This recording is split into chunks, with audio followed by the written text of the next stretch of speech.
welcome back to my channel, and if you're new, don't forget to subscribe and follow me on all of my social medias.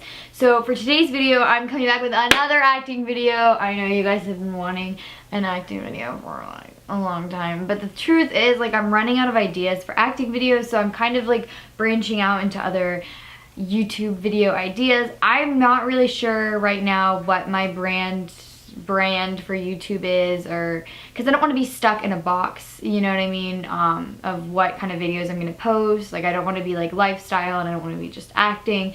So I'm trying to figure out what kind of videos I'm going to be uploading. If you guys have a preference or whatever, you can leave comments down below. And if you have more acting video ideas, comment them down below, because this is like my last one. But if I have any other ideas, I'll make them. I'll do like set vlogs and all this other stuff. But if you guys have any videos you want me to make, just leave them in the comments. But yeah, let's just get into the video. So for the first thing for self-taping, I have my acting coach. I asked him what his tips were, and they said good lighting and good sound, because obviously you want to be able to hear and see the actor.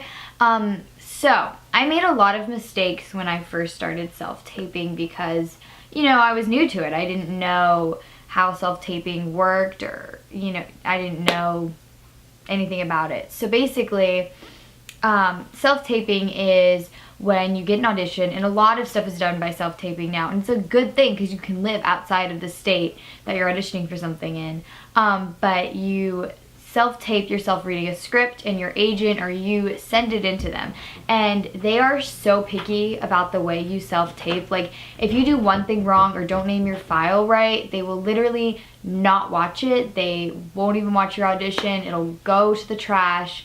It's very important, and I've made plenty of mistakes that I really regret. So I'm going to be telling you guys how it's industry standard to self-tape. So you film in front of a blank wall or a backdrop or a sheet or something that is just plain, and it can't be anything. White is not good. Don't do white. Pretty much you want to stick to gray. I mean, I've seen people do it in front of blue walls like this. I stick to gray because gray is safe. That is what they usually recommend. Do it near a window, or buy some lights, invest in some lights. Some people film with their phone. You can film your audition with your phone, but if you have a camera, if someone in your family does photography, or anybody you know has a camera, ask them to borrow it. You can go into a place and have them film your self-tape for you. If it's like a big audition and you're not really quite there yet with self-taping, if it's for like something big that you really want to get, I would just go ahead and pay to have it self-taped, because you don't want that to keep you from getting a really great opportunity.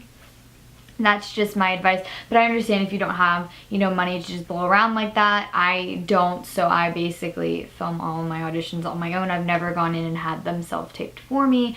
So I started out, this is what, I'll put a little screenshot, my auditions used to look like. I mean, they were good lighting, good sound, but I did it in front of, it was a white background and it had little like tufts in it, and that's actually a shower curtain that I was filming in front of. And my agent was like, you really need to stop filming in front of it because that's not what it's supposed to be. So here's another one that I did. That's my new updated one, and it is a gray shower curtain, and I have a window right in front of it. So and then I also set up my lights for YouTube. So you don't necessarily have to, but just find a blank wall anywhere in your house, preferably gray, preferably not white.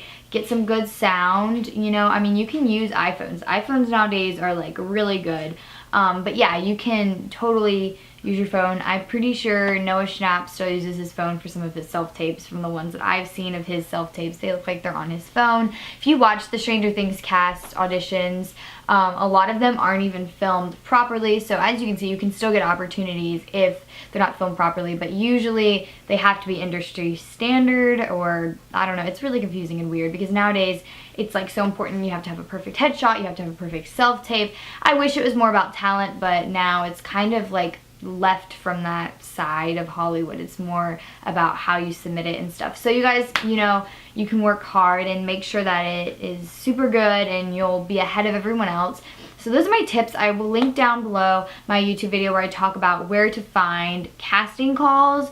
So you will have a chance to send in self-tapes. You can get them approved by your agent. I'll link a video down below where I tell you how to get an agent, all that sort of stuff. If you have any questions, feel free to leave them in the comments. But yeah, I hope you guys enjoyed today's video. I'll see you next time. Bye!